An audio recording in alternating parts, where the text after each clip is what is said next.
The Chiefs Report coming up in just a few moments from right now. This month here at Chat Sports is all about the subscribers. And we want to make sure that not only that you are subscribed to the Chiefs Report, but also that you have notifications on. That way, you never miss a moment. You'll be the very first to know on the latest Kansas City Chiefs news, rumors, trades, free agency, and more. So go ahead and turn on notifications now, and we'll get started with today's show.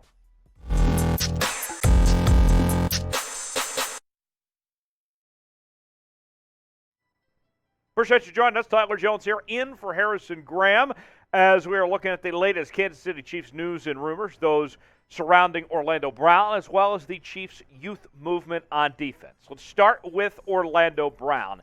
A new report out this week from NFL Network's Mike Garafolo that the Chiefs and Orlando Brown are not expected to get a deal done before Friday's deadline. Let's walk you through the situation as it stands right now. According to Garafolo, both sides are nowhere close to a deal of sorts, and that Brown is expected to sit out the start of training camp, and that might not be the end of it for Orlando Brown, as he could potentially miss all of training camp, and week one, when the Chiefs open up the season, is in question as well. Now, the veterans for the Chiefs are going to report on July 26th. So that's the timeline that we're looking at here at this point, is that it looks like Orlando Brown will not be around when this all gets going for the Chiefs, as these contract talks have kind of stalled of sorts. Now, we have more to go over on this situation and where things stand going forward, but before we do, I want to get your one-word reaction, our pinned comment today, to the Chiefs likely not getting a deal done on time for Orlando Brown for that Friday deadline that is quickly approaching. Give me your one-word reaction to this news, and we will get going with the rest of the information here on the Orlando Brown contract situation. So my one word would be disappointing.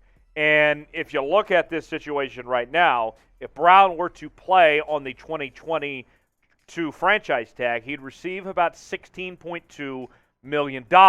And the deadline for tag players quickly approaching this Friday at about 3 p.m. Central Time. The numbers, this is where things are off. Orlando Brown is looking for somewhere around $23 million. He would like to be paid among the best left tackles in the National Football League. Meanwhile, the Chiefs, their range, they've been offering around $19 million. If he were to get $19 million, that'd be more than any other right tackle in the league. But as you can see, it would not put him in the top 5 among those starting left tackles. And you see Trent Williams there, the highest paid left tackle, just received a 99 rating from Madden at $23.01 million.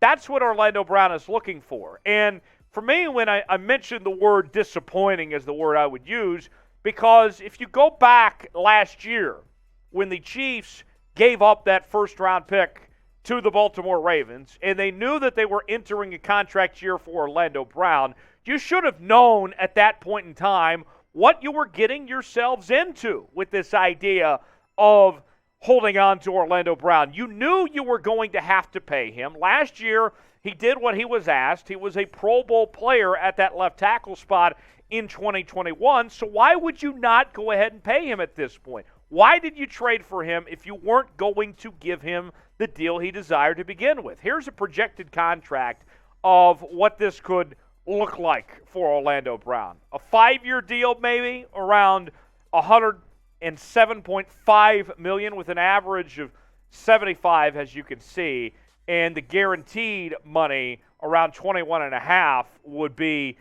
potentially what you could see for Orlando Brown. That might be the middle ground of sorts where maybe you make both sides happy. And the numbers for Orlando Brown, according to Pro Football Focus last year, solid overall grade, 75.2, allowed just 4 sacks last season and just 12 quarterback hits, 37 pressures. Look, the Chiefs, it does not change the fact that you lose Tyreek Hill of the amount you're going to throw the football. You are going to throw the football a whole lot. And sacks, hits, all that stuff is going to happen to Patrick Mahomes to some extent. But we've seen what happens if you don't give Patrick Mahomes proper protection. You don't have to go very far back to that Super Bowl that they lost against the Bucs, where Mahomes was just beat up all day long, and how badly that went. It is desperate for the Chiefs to get this deal done to secure Orlando Brown for the long term and keep him happy. And the longer this goes, let's say you do get a deal done eventually, if he misses week 1, then you're talking about it affecting your overall record, your chances of getting a number 1 seed in the playoff position. Got to get a deal done soon. So, will we see a deal ultimately get done at some point, or is this marriage over between the Chiefs and Orlando Brown? I'm very curious what you guys think. Let me know in the comments section. Type Y for yes, type in for no, if the Chiefs will eventually get a deal done for Orlando Brown. Y for yes, in for no. Today's show is also available on Rumble, where we are covering the Chiefs and doing so a little spicier over there with free and uncensored content. And over at Rumble, they're going to cover everything from sports, news, politics, tech, business, and everything in between. They're not trying to cancel people. Everyone's having a good time over at Rumble. So check us out over there, rumble.com/ChiefsTV. And one of the best parts about it, too, is the podcast version. That if you're, let's say, out mowing the lawn or something, obviously you can't watch the video while you're on the lawnmower. Well, you know what you can do? You can just listen to the audio version of what we do here on the Chiefs Report, or any other show for that matter. So go ahead and check us out now, rumble.com/ChiefsTV. The Chiefs have a youth movement going on their defense, as they've gotten a lot younger this offseason. And according to NFL.com's Adam Rank, he says the Chiefs' youth movement on defense is being overlooked. Here's what Rank had to say about it. I hesitate to say the unit got better because Tyrann Mathieu left, so let's not get crazy. But Brett Veach spent 4 of Kansas City's first 5 draft picks on defense, nabbing cornerback Trent McDuffie and defensive end George Karlaftis. Spagnuolo's group has been good over the past 3 seasons, ranking top 10 in scoring D each year.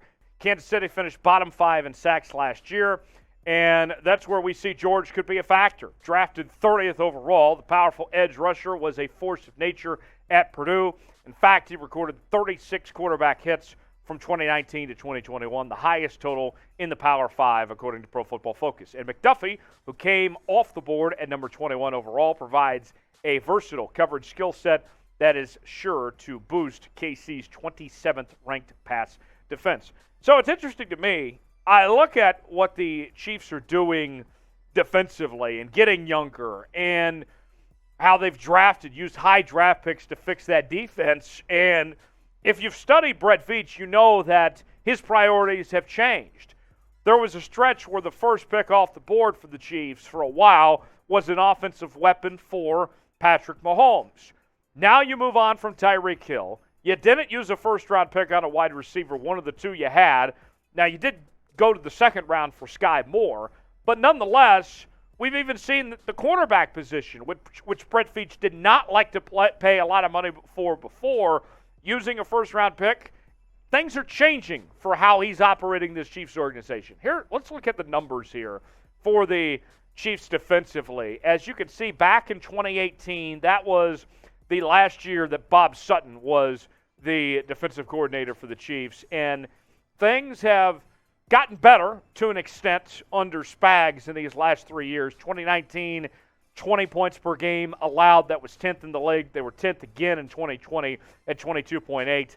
Last year, a better number, but they fell off in the rankings a bit at 22.4 points per game. Total defense-wise, last year, not great, 26th in the league at 365.5 points per game, but you can see they're not close to what they were back in 2020 when they were giving up nearly 400 yards, over 400 yards a game, and were 31st in the league. So there has been improvement there, and you can see the defense has become more of a priority, that they're investing in this defense going forward. So with that said, with the additions the Chiefs made on defense, do they have a top 10 defense now? I want to hear from you guys. Let me know in the comments section. Type T for true, type F for false, if the Chiefs have a top 10 defense. That is our true-false question today. The Chiefs have a top 10 defense, type T for true, type F for false. Appreciate you joining us here on the Chiefs Report. Tyler Jones here. You can follow me on Twitter at Tyler Jones Live. I love talking to fans all across